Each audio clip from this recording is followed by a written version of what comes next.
Hi, I'm Dr. Mohammed Amir. I'm a senior consultant pediatrician and neonatologist at Cloud9 Hospital, Gurugram. आज मैं आपसे एक normal newborn care के बारे में बात करूँगा. So let's start with it. I think एक a baby being born into this world is the most happiest thing for a family, for a couple.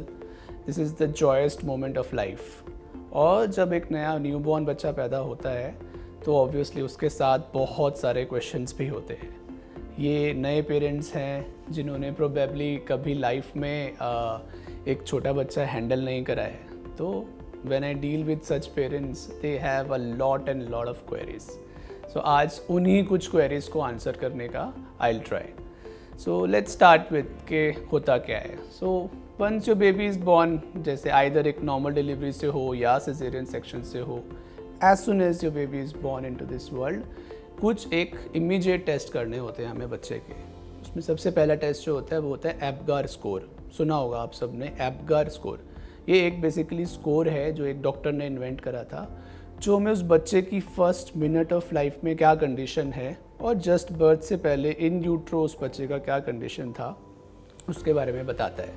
एप्गार में बेसिकली हम बच्चे का अपीयरेंस देखते हैं, कलर देखते हैं, उसके रिफ्लेक्सेस देखते हैं, उसके पेरिफेरीज कैसे हैं, सेंट्रल पार्ट कैसा है, क्राई कैसा कर रहा है, रेस्पिरेशन कैसा है और हार्ट रेट कैसा है. सो ये कुछ बेसिक पैरामीटर्स देखे जाते हैं और इन बेसिक पैरामीटर्स में हमें एक स्कोर जनरेट करना होता है. So when the Apgar scores are more than 8, that means your baby is absolutely okay.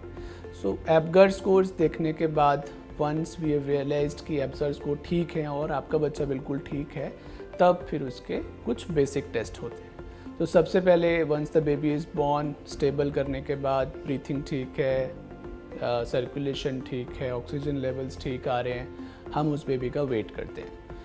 सो एक नॉर्मल इंडियन बर्थ वेट और जो बेबी का होता है दैट इज़ रफली अराउंड 2.7 से लेके और 3.2 किलोग्राम्स के बीच में. That is the normal average birth weight. Obviously कुछ बच्चों का कम होगा और कुछ बच्चों का ज़्यादा होगा. उन दोनों स्पेशल केसेस में कुछ स्पेशल सिचुएशंस करनी होंगी, but for a normal newborn average Indian birth weight it is around 2.7 to 3.2 kilograms. Birth के बाद बच्चे की लेंथ देखी जाती है which is again around 45 centimetres at birth, और फिर उसके बाकी हेड सर्कमफ्रेंस देखा जाता है, हेड को नापते हैं हम. तो ये बेसिक एंथ्रोपोमेट्री जो होती है that happens soon after the birth. Then as soon as the mother is ready, हमें गोल्डन आवर ब्रेस्ट फीडिंग करानी होती है. So what is a golden hour breast feeding is, so in a normal newborn delivery, normal delivery जो normal vaginal delivery होगी उसमें basically क्या होता है कि as soon as the baby is born we put the baby on to mother's breast while the placenta is still attached. So that ways baby knows that कि वो अपनी mummy के पास है, और इमीडिएटली ब्रेस्ट पे सर्कल कराने से mummy का पेन कम होता है, मम्मी के हार्मोन्स रिलैक्स होते हैं, और baby is also starting breast feeding as soon as the baby is born, and that has been shown to improve various outcomes in the newborn period.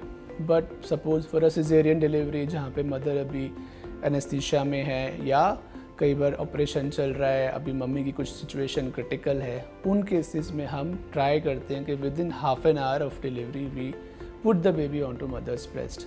And अगर situation allow करती है तो कई बार operation theatre में ही as soon as the baby is born baby को clean करके इमीडिएटली मदर की ब्रेस्ट पे लगा देते हैं. So golden hour breastfeeding is the first thing that we do once your baby is born. उसके बाद बेबी बॉर्न हो जाता है, बेबी स्टेबल है, मम्मी रेडी होती है रूम में शिफ्ट करने के लिए, and baby and mummy both shifted to the room ताकि मम्मी और बेबी अपना बॉन्ड स्टैब्लिश कर सकें. सो एंथ्रोपोमेट्री मेजर करने के बाद जब हमने देख लिया कि बेबी का हाइट, वेट और हेड सर्कमफ्रेंस ये सब कुछ ठीक है, उस बच्चे का फिर हेड टू टो एग्जामिनेशन होता है, यानी कि उसके पूरे बॉडी के फिजिकल कैरेक्टरिस्टिक्स को हम डिटेल में देखते हैं.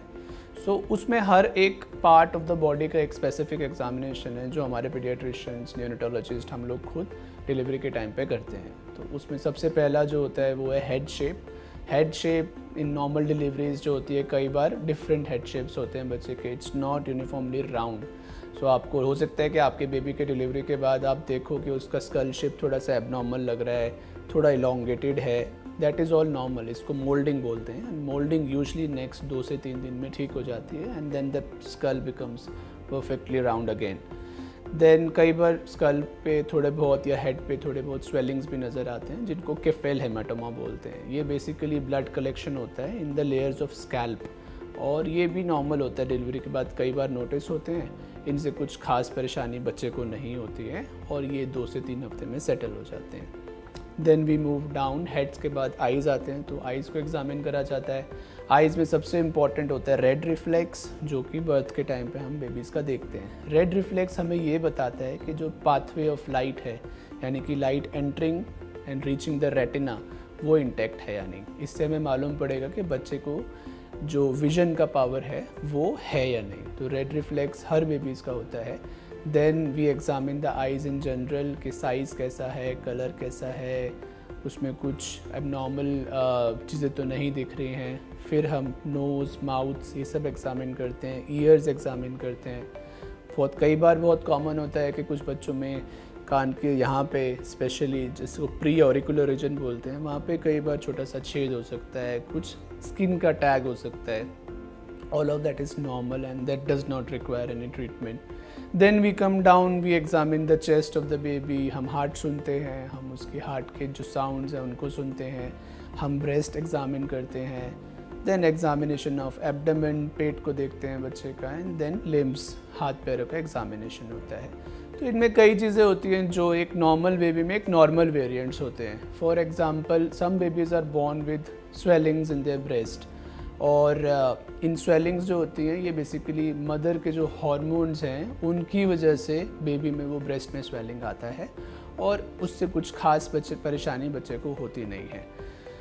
Then again we look for genitals of the baby. जब हम एग्जामिन करते हैं specially for a male baby और अ बेबी बॉय, वहाँ पे हम ये देखते हैं कि दोनों टेस्टिस जो हैं वो डिसेंडेड हैं, वो दोनों स्क्रोटम में आ गए हैं। जो एनल ओपनिंग है, यहाँ से बच्चा पॉटी करेगा, वो अपनी सही पोजीशन पे है या नहीं, पेनिस नॉर्मल है या नहीं, पाथवे ऑफ यूरिन जो है वो नॉर्मल है या नहीं। For a female baby obviously all these things are also done. वहाँ पे भी चेक करेंगे कि एनल ओपनिंग ठीक है या नहीं।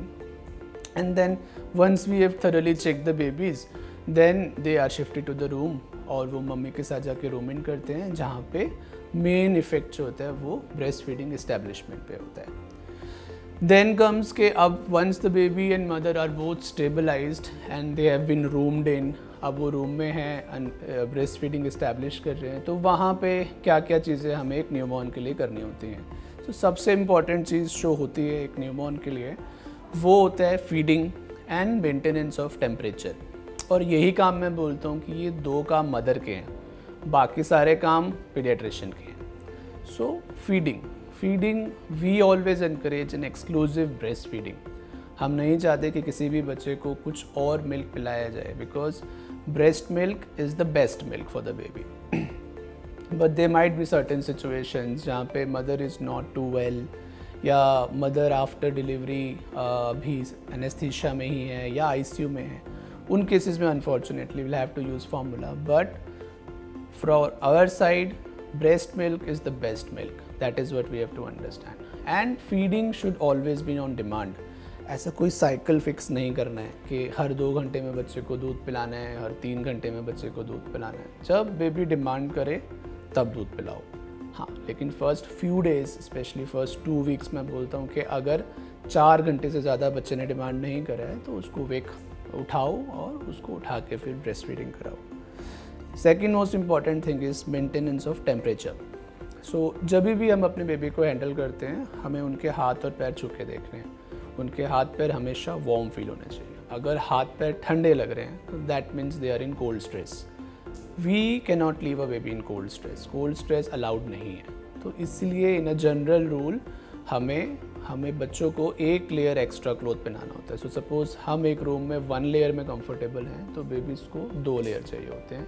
एंड प्रेफरेबली मिटन, सॉक्स और कैप पूरे टाइम पहना के रखना चाहिए। तो once you have maintained the temperature, you have maintained the feeding, this is what is required out of a mother, that you have to take care of this for your baby at least. इसके अलावा जैसे cord intact होता है, बच्चे के पेट पे और नाल लगी होती है, उसकी भी कुछ केयर होती है। तो उसको as a recommendation dry care रखना होता है, मतलब कॉर्ड को हमेशा ड्राई रखना है, उसको हमेशा डाइपर के या नैपी के बाहर रखना है ताकि यूरिन स्टूल के कांटेक्ट में ना आए।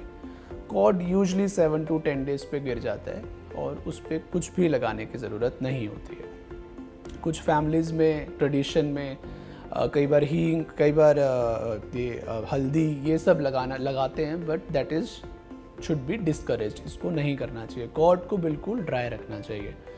देन ऑब्वियसली पेरेंट्स बहुत वरीड होते हैं कि कितनी बार पॉटी करना नॉर्मल है, कितनी बार यूरिन करना नॉर्मल है for a newborn baby. Well, potty frequency ज़्यादा नहीं मैटर करती।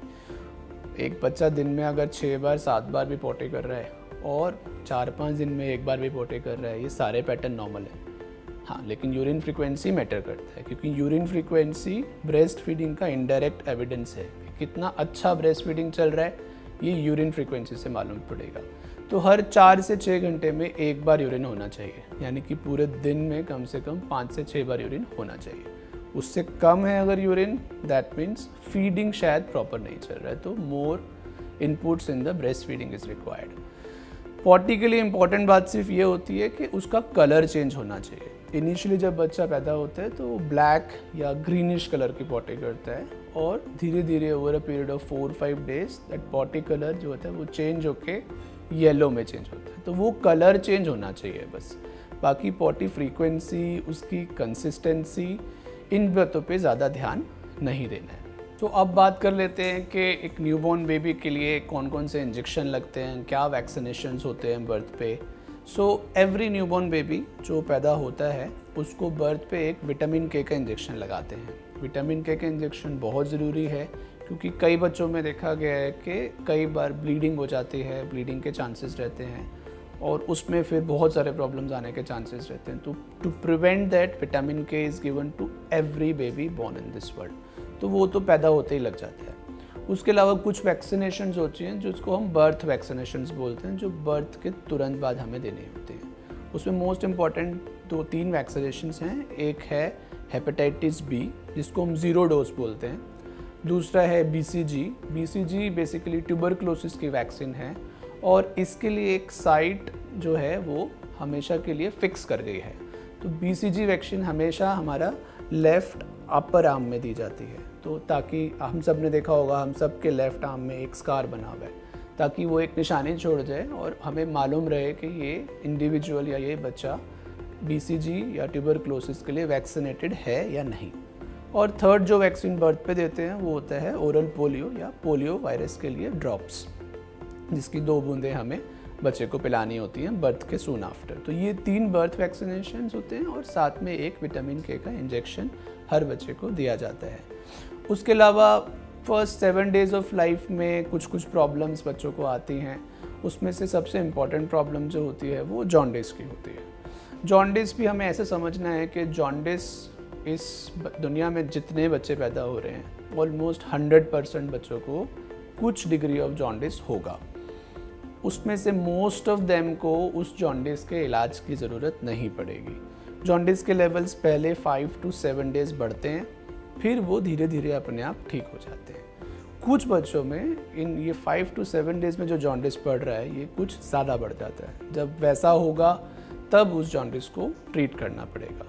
तो वो एक पीडियाट्रिशियन का काम है। वी यूजुअली हम हर दिन हमारे पास एक मशीन है जो कि हम स्किन पे रखते हैं, और वो हमें जॉन्डिस का लेवल बता देती है।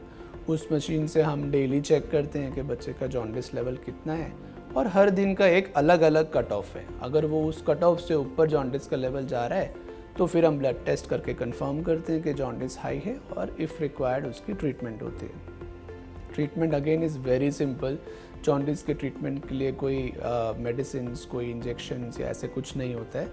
सिर्फ ब्लू कलर की लाइट्स होते हैं, और बेबी को उस ब्लू कलर की लाइट के अंदर लिटा दिया जाता है। So basically first 1 week of life बहुत कुछ हो रहा है। Mother is recovering, baby is trying to adapt to this world. तो यहाँ पे फीडिंग डिफ़िकल्टीज़ आने के चांसेस होते हैं। तो उसके लिए हम हर बच्चे का घर जाने से पहले मदर के साथ एक लैक्टेशन कंसल्टेशन कराते हैं, देन जॉन्डिस के चांसेस रहते हैं, टेम्परेचर मेंटेन करना होता है एंड ऑन डिमांड फीडिंग करनी होती है। इसके अलावा साफ़ सफाई का ध्यान रखना है।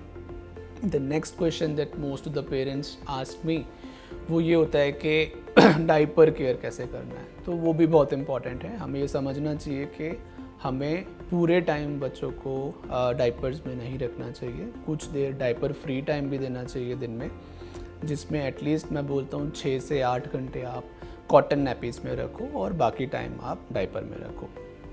In between diaper changes you should apply coconut oil on the bum. To end this talk, I would like to also mention a lot of myths that I hear from the parents, from the families, जो कि बहुत कुछ myth ही है but हमारे Indian traditions में deep rooted है और मैं चाहता हूँ कि वो भी मैं बताऊँ आप लोगों को। जैसे फॉर एग्ज़ाम्पल बच्चे के पैदा होने के बाद तुरंत उसको शुगर वाटर देना, कुछ कल्चर्स में खांड का पानी या फिर शहद ये चटाते हैं बच्चों को तुरंत डिलीवरी के बाद। I think that should be severely discouraged. इसको नहीं करना चाहिए। पहली चीज़, अगर कोई बच्चा पीता है वो उसकी माँ का दूध होना चाहिए, उसके अलावा कुछ भी नहीं।